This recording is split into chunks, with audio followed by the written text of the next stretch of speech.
everybody. Welcome back. This is Too Much Geek Talk. I'm Christoph. And I'm Zach. Today we're going to have a little lecture from the professor.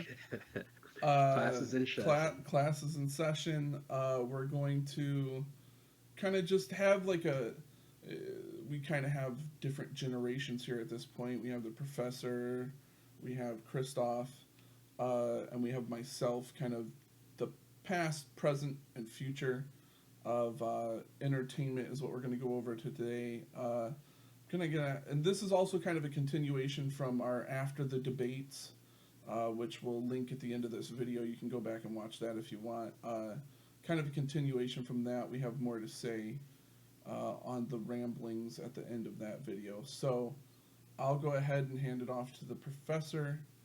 Professor, take us away. Hey, how's everybody going? Okay, so we were talking.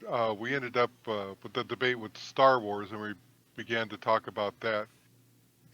And I brought up the point that after Star Wars, pretty much movies made a big change um, from like a lot of physical kind of stunt action to a lot more um, fantasy, fantastic kind of scenes and stuff. And so Star Wars, of course, 4, 5, and 6 was, I feel the beginning of the new generation of things that come out. When I was thinking about this, yeah, there was Star Wars, and then you had movies in between. But the next one that I really remember that scared the bejeebus out of us was Alien. Ooh. And went in there not knowing much about this movie other than in space nobody can hear you scream. That's the only thing we that I knew about this whole movie. And I went to the movie with a couple of roommates, and we came back just shaking our heads, just like, whoa, that was that was great. We went back to see it a couple more times, but that's the kind of movie that after a while you kind of know what's happening next. But to go back to go back and look at all the special effects, and now you got the little trivia things like when the chest buster comes out that nobody in the scene knew that that was going to happen, and you go back and you look at that and you look at the reactions like, wow, that was brilliant, that was real brilliant. And the different iterations of the alien, and you know, it was funny at the end. We're like, oh, okay, she's safe, she's taking off, and then when they looked over and you saw the head of that alien sitting there, whoa, that was that was a good movie. Um, so from then on, things got a little bit different. James Bond movies took on a different kind of air about them because back in the '70s, I mean, nothing against Roger Moore or anything. I thought he was good, but the movies for the most part were corny. Okay, that's my opinion. They were kind of corny looking back, but that's what we had back then. I mean, until you go on and see other things, you appreciate what was in the past.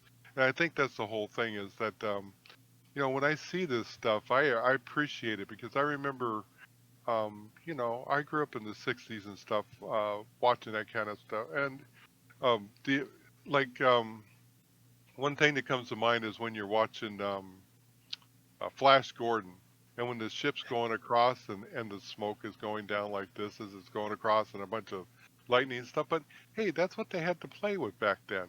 A lot of the claymation stuff that came out. I watched Fireball XL5 and Thunderbirds and stuff like that. To me, that was great stuff. I mean, Clutch Cargo. I didn't believe that it was a puppet. I did.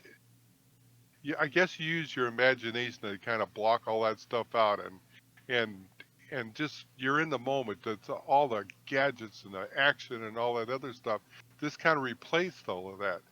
Um, you know, First TV show that had a computer that was even close to being futuristic was the TV series Batman. I mean, they're again corny, campy, of course, but it was for younger. What was I, 10 then or something like that? So it was more for a younger.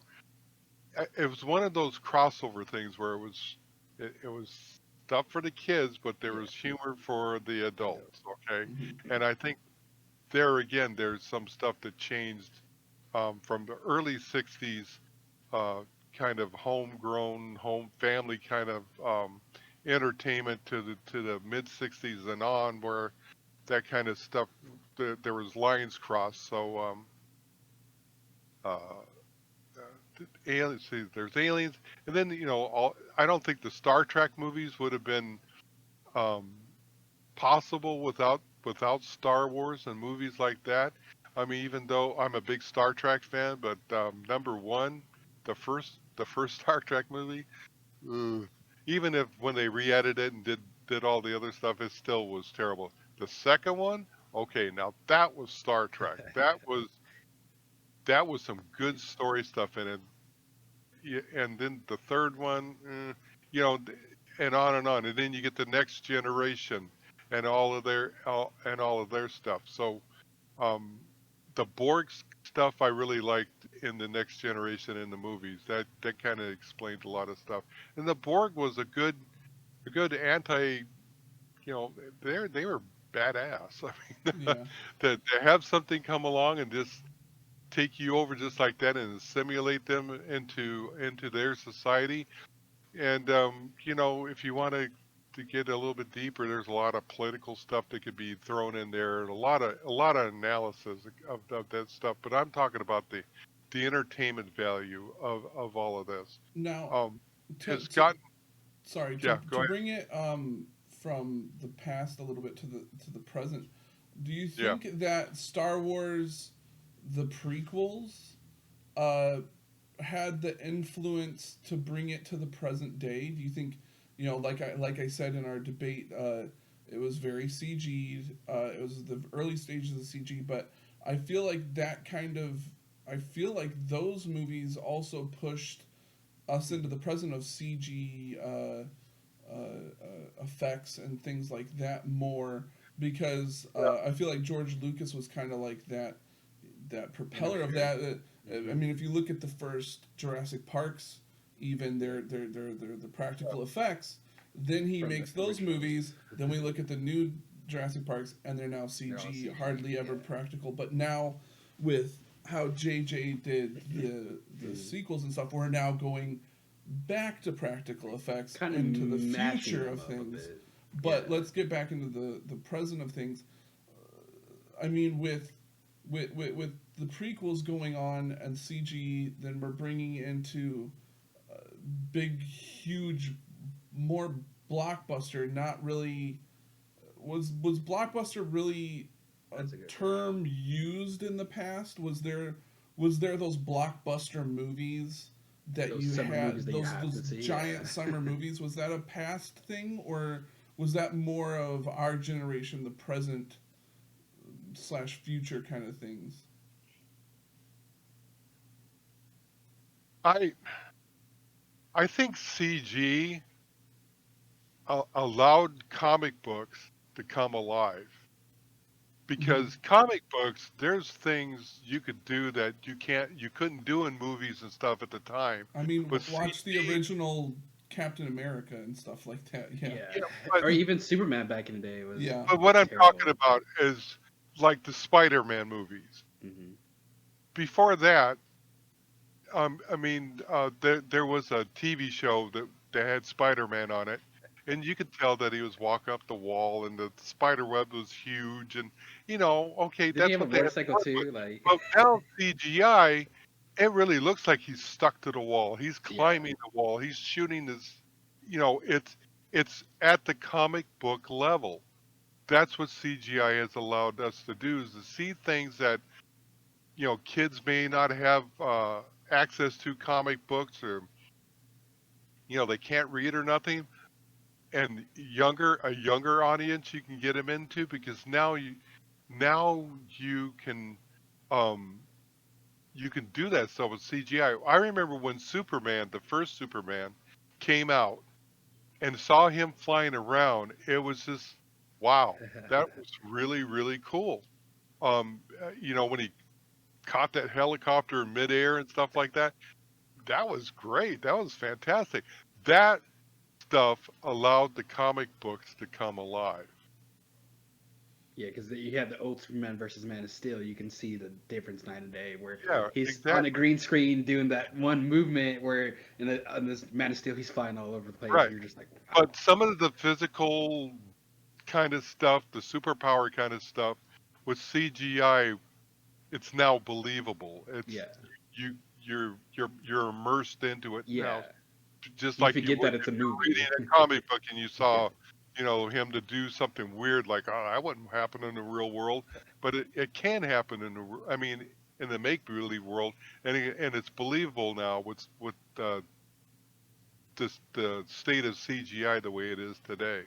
And then to bring us from that kind of the present to the future, I want to hear everybody else's kind of thoughts on this, but like a post-COVID entertainment world, where do you see that coming? Like I see it, we talked about it a little bit, that it's gonna mostly be at home now. I think we're gonna start making things for the smaller screen, which I mean, home entertainment, smaller screen's not really the right way to put it. I mean, yes, it's smaller than a movie theater screen, but we there's got still 55, 60 inches, 60 inch, 70 inch, 80 inch. You can get really amazing projectors nowadays. I was just about to say that, yeah. That you can You have guys a think it's theater in wall. your room if you have a little bit of room. Yeah. So, I mean, how do we see it? Do we think movie theaters will just be turned into Amazon warehouses like every other thing in the world at this point? It's going to be a blockbuster all over again, pretty much. I feel like Netflix and Hulu are just going to do a lot of deals, and we got Disney Plus all the cable providers like, NBC, Peacock, they're all making their own little subscriptions. So I think even cable is dying. I think cable is going to die, then I think fall that's going to be the movie theaters. Cable's been dying since Netflix was introduced.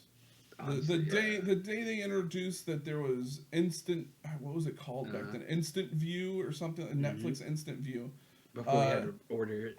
Before you had to order it through the mail. I think the second they saw that, I think most people saw that as, oh wow. Oh, I think. Yep. I don't need cable anymore. I don't need cable anymore. When I go to someone's house, which doesn't happen a lot nowadays, and they have cable, I'm like, what are you, a millionaire? Like, yeah, you ask them, wait, what are you doing with this thing? How do you have watch this TV? money? Who are you? I have a brother-in-law who still has it, and he only uses it for Dodgers. I'm like, dude, you can get like streaming ESPN with your Disney Plus deal. Like, just use that. Like, there's different ways to do this that are a lot cheaper, but honestly, the sports apps are kind of whack. We won't get into that. But their region area, it's like, and then if you look at something like YouTube TV, which is I think that's already gonna start dying off, the live streaming TV, because YouTube TV is now like $80, which I mean I could get cable for that much. Yeah. So it's a weird time in streaming TV, live streaming TV like that. I honestly, if I want to watch a sports game, which I never do because I'm a geek and we don't really watch sports, but if I want to watch something like that, a Dodgers game like the World Series or something, the Super Bowl, which is maybe the only thing I'll watch, I have an antenna, so you can just get an antenna for $20. Get pretty good service if you want to watch the Emmys, the Oscars. Those are mostly what I want to watch, is the Emmys, the Oscars, the award shows. The basic cable television. Yeah, so I mean, anything else other than that, like a TV show or something, you can buy it the day after, you can watch it the day after, you can do all these things the day after or the day of on these individual, like you said, Peacock, HBO Max, these kind of things. So cable's been dying for years. Yeah, can we go back to that a little bit? So, theaters was the only way that you could view the movie. Okay, back then. In fact, I'm back a little older. Drive-ins. Okay, where you sat in your car and you looked out through your windshield. Which, hold on, sorry. One thing. You're going back to the past with drive-ins, but we're also could possibly be going to the future with drive-ins as well. Because that's popping up. It's popping up a lot. Let me go.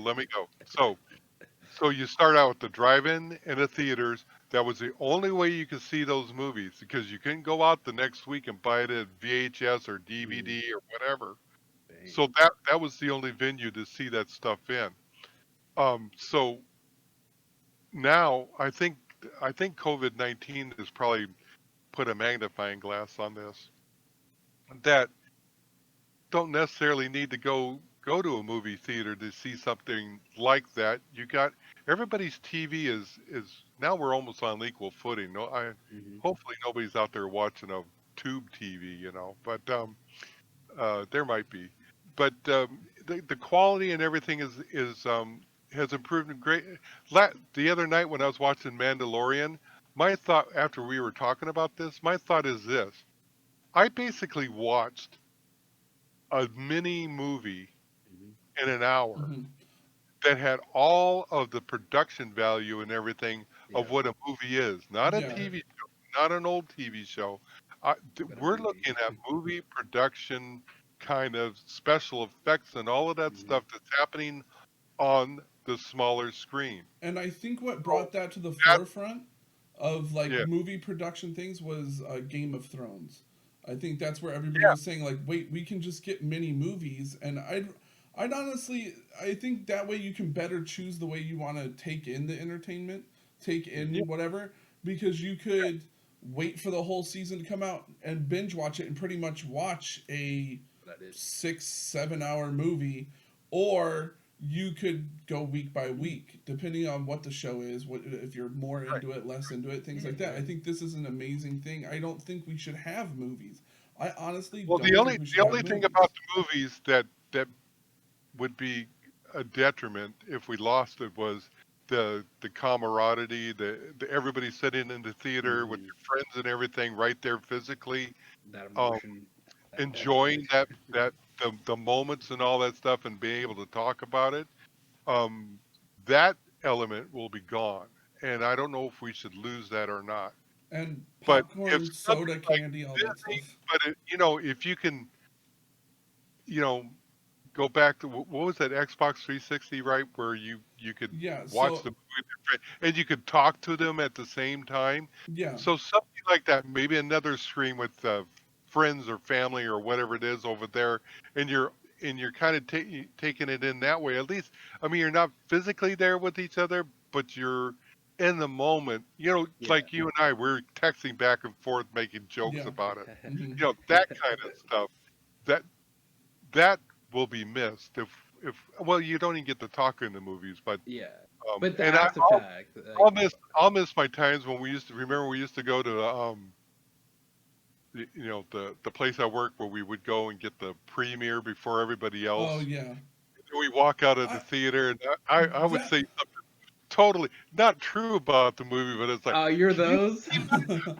why would they do that as these people are waiting Yo, to see the but movie? I was always that guy in line, like, you. Why did you say something? They Like, no, killed him off? but What? that's still a That was possibility. the end of the franchise right there? That's What is still a possibility thanks to the internet, terrible. because you yeah, can you Yeah, yeah, can get that spoilers. premiere, that early download of the right. movie, download it, watch it, and then post on Facebook, oh, I can't believe that Blah blah such and blah blah such blah. Yeah, happened, Yeah. but it's actually and false.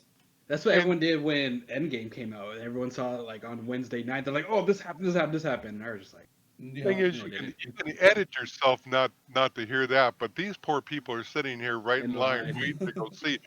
I didn't give them and a you chance just you to just go see their up and face. plug Huh? their ears or whatever. It's like That happened to me. Well, it didn't happen to me. I was walking out of Force Awakens.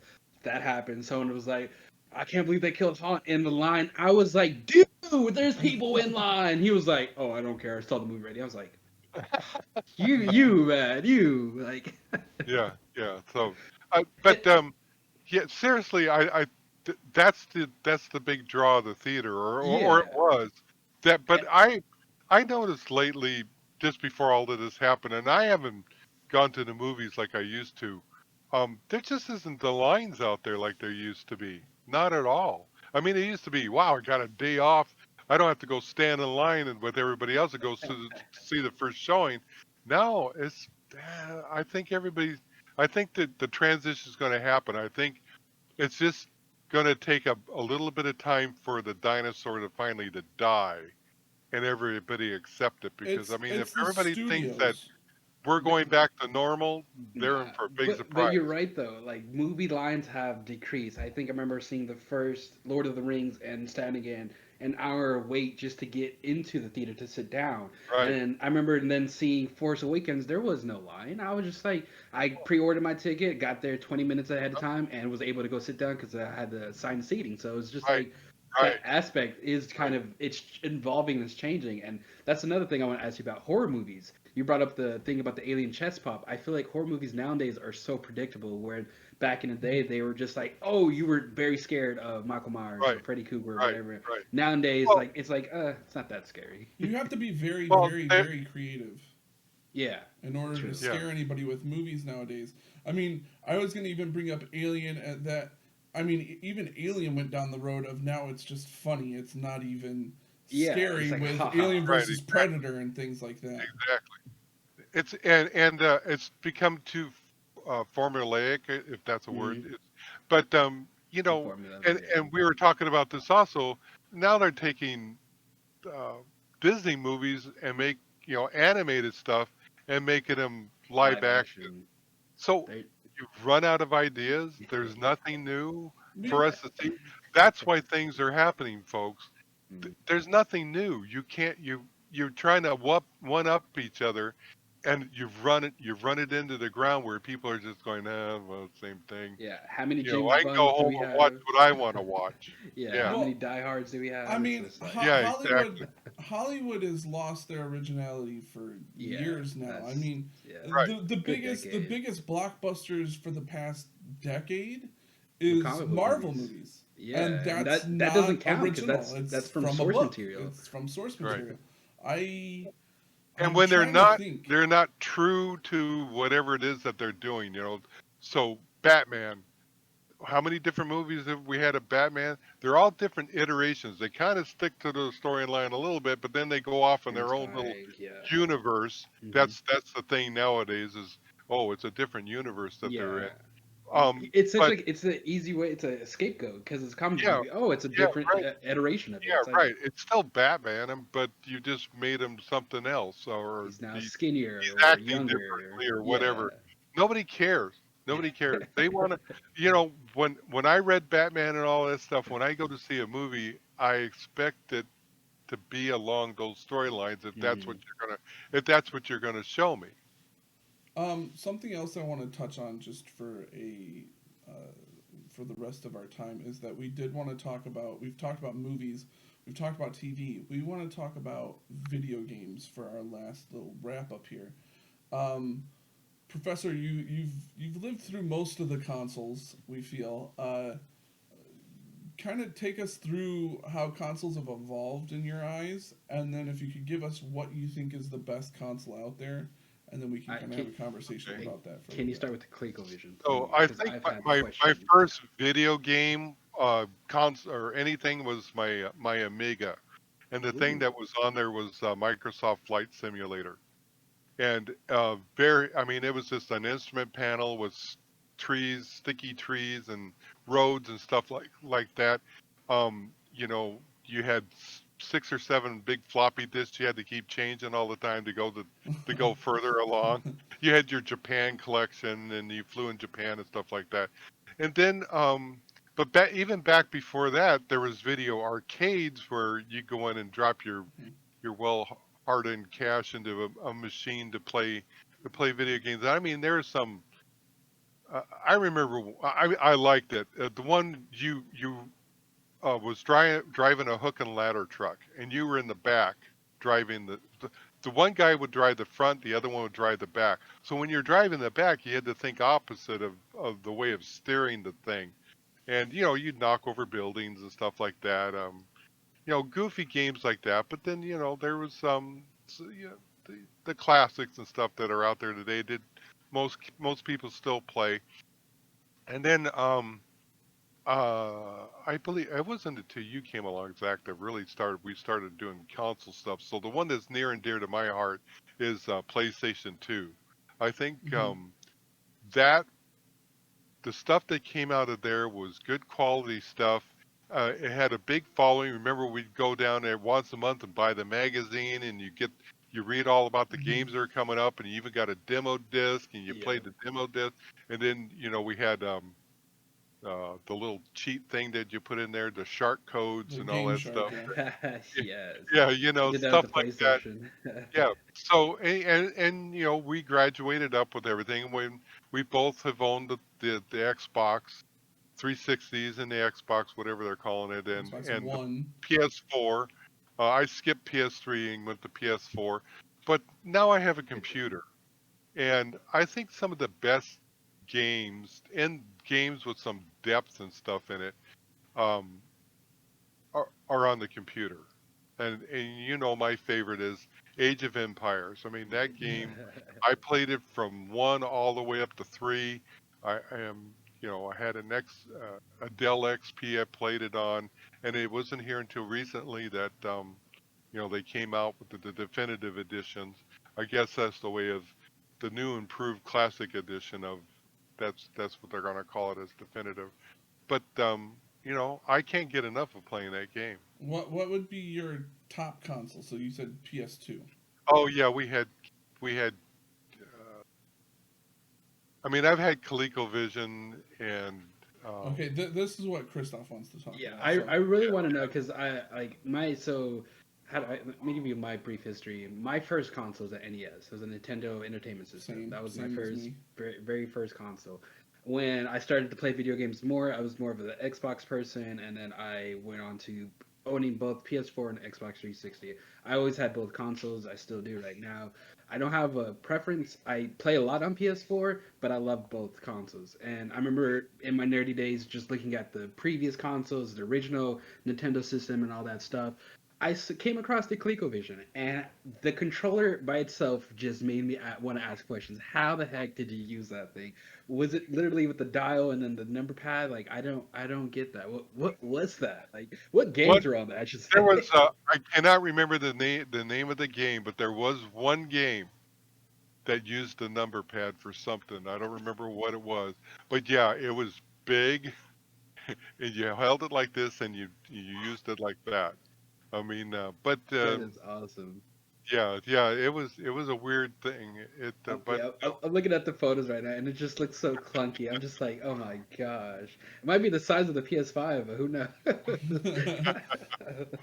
Oh man, and then like yep, so, like, did any of you guys own a GameCube? That was the only console I've always wanted, but I never got. And like, I don't know I why. GameCube and I think PS2 had the best games out, and I obviously that's why the PS3 and the PS4, I'm pretty sure not on PS5, they're trying to remake those games that came out around the PS2 era, which I feel like is kind of what the movie's doing, running out of ideas and just revamping the games. yeah, Like I remember absolutely. playing Final Fantasy VII on PlayStation, and I got the remastered version on PS4.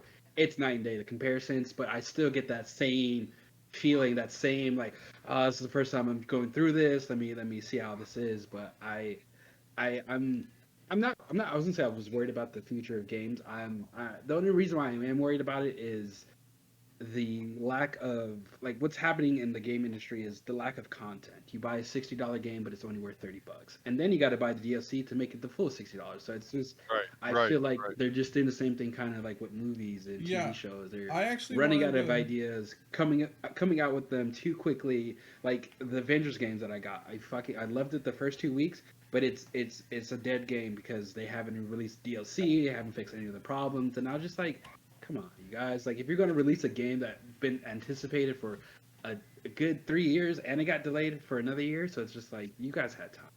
Come on. It's My either it's either the talent's not there anymore, or they're The worried about patience. making the big bucks, so just That's what push it it out is. and That's what it just, is. we'll make our money and Hmm. then we'll I'm making just it in the back end. walk away and just leave you out in the cold.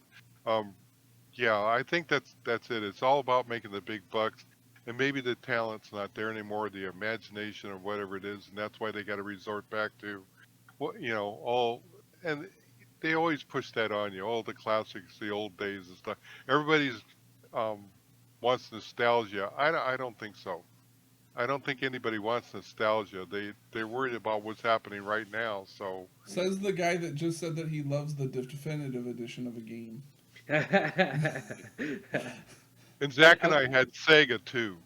Oh oh yeah, yeah, oh we yeah, had Sega. I Sega, forgot about the Dreamcast. and we Oh had shit. Sega CD, Yeah, which we was had Sega before. It CDs. was Yeah, like the entryway to the Dreamcast. Okay, yeah, It okay. It was was you before had your Dreamcast. Yeah, Sega system, and it yeah, snapped into like a CD drive. Like you snapped the actual console down onto a yeah, CD drive, together. put the Yeah, CD in, and then played it. yeah, And it was interesting.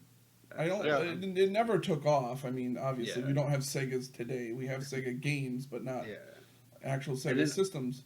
But I I, wanted to bring up the fact: do you guys think that the original microtransactions of video games was the arcade? Having to always pump in more money in order to get to the end of the well, game. no, because you're not paying $60 for that, so it's not microtransactions. You're not putting 25 cents in and then another 25 cents to get a costume. So But you're you're putting in yeah. paying another a 25 video cents game to for get a 25 cents. life. You're paying another 25 cents to get a life. Yeah, Depending but on that's just playing the how much you game. suck at Yeah. the game Well, or want to keep that going, you kind have of to keep going. that kind of stuff is geared towards the compulsive buyer kind of person that's Yeah, out there. I mean, I don't care. I mean, do I need the latest greatest weapon? Nah, maybe not. I don't think so. Costumes, who cares? But yeah, it just. I guess it depends on your age and whether you're a compulsive buyer or not, or gotta have it. Because guess what? A year down the road, nobody's playing that game anymore, and guess what? You invested all this money into stuff that it doesn't bring anything to the game at all. I'm that person. Yeah, I I know. yes, he raised is. my Yes, he hand. is. I'm the one that buys the skins. And I then don't three need months later, never plays the game again. No. no, I know. like You know, another right now another I'm thing that playing we're overlooking, we're overlooking is, remember back in the day when the game came out, the game came out. That was that. There was no DLC. Yeah, There was that's none of true. this other stuff. No updates, Hmm. nothing. You bought the game, that's what you got. So nowadays you keep tweaking it and all that other stuff to I'm playing Microsoft Flight Simulator right now, and it's like every other update there's something wrong with it, and right now there's stuff that you can't even really fly anything in it because they got so many wonky things going on with it. And I'll understand that because this thing is complicated. There's a lot of moving parts to it. Mhm. I'll be patient with it because I flew Microsoft Flight Simulator all the way up to 2000. I forget what the last one I played with, but it was great. It was fun. It was a lot of realistic kind of stuff happening to it. But there's a lot of things, technology. Some of it just can't handle it. But that's going to be the wave of the future. These huge, huge games that are be coming out, and VR. And Zach and I Yeah, have that's what I kind was of gonna say. played around with VR a little bit. It's kind of cool. What? Yeah, what But do you think about VR? Like, do you think it's the future of gaming, or do you think like What's your perception of it? are you asking Zach or me? Oh, you, professor. Oh, me, the professor. Okay. I think it's cool. I think it- I think it will have an application, but it won't be something that everybody's going to jump in and get. I think that Yeah. because the hardware is cost prohibitive for a lot of Hmm. people, and like Space Zach too. and I played it, and you got to have a big clear spot Yeah, I because was if gonna you say. don't, you're tripping over stuff all the time. Yeah. I Hitting like the people. games that you sat down and didn't have to move anywhere, but Yeah. even the ones that came out for PS4, they weren't the greatest. I was so jazzed when the Star Trek one came out, Uh, but there was a lot of problems with it and no mhm. updates for it or anything. So you get to one spot and you're stuck. And it that was one of those games that was great to play with friends because you were able to play the different Oh, bridge that one. groups Yeah. and stuff like Yeah. that. So that was kind of cool. But I just remember the the flying around part. You run into something, you're stuck there, or you have to keep. If you're playing by yourself, you had to keep jumping from seat to seat Oh wow. to keep things going. So I it got was a complicated. nice concept. I hope that I'll tell you the one that was great and it was free was the Batman one. Yeah. That one was That if they made games like that, that was awesome because you were actually playing that character. You actually got to see yourself in the character. Hmm. Were able to look. Oh, that I Yeah, like that one. But it was only a demo and it was yeah. free. But They had that was a the best. They sunk a lot of money into that one, yeah, and that's the other thing is right some now money. this is all cost prohibitive. It's not going to be the greatest. You Yeah, know, because I know maybe even 10. the Darth Vader one, it's you don't play as Vader. Yeah, It's just like, yeah, what's the exactly, point? exactly. So And you have know, you guys ever done the full immersive 3D or immersive VR set where you put the like it's at Downtown Disney where you put on the VR headset and they have you kind of Oh, walk like around the maze? the void. Void, yeah, yeah. The No. augmented reality. We wanted to. I believe. I forgot what mall we were in that Honestly, had one of those, and yeah, we wanted to go there. But then by the time we had actually thought of doing it, I mean, COVID came around, and now the void at downtown Disney's not even there anymore because yeah, of yeah, COVID. I because of don't. COVID, Those yeah. are those kind of places Are going to be done for. Yeah, gonna but be done when I for. went through that, it was so immersive, and I was like, "This is the future of VR. This is what VR needs to be. You need to have a place to kind of walk around because it's a small little maze that you have to walk around. You can actually see what you do. You're actually walking around. You can see your hand. You can see your full body suit. And like there was a part we were on Mustafar, and you could smell the lava. You can smell Oh wow. charness. I was like, "That's what they need to do. This is what VR needs to do. It can't just be headset. You're in a sense. You need to have all your senses. It's kind of yeah, being like Ready Player One type of aspect. Like Yeah. I don't know if it'll ever get there, but I feel like that's where it's kind of heading. To be honest with you. yeah. Maybe VR isn't going to be a home type of deal. Hmm. This might be the answer to being together with people, but you're still separated from Yeah. them. Is to go to some big arcade kind of place where you go walk in your room or whatever it is, and you're in VR and you can see each other.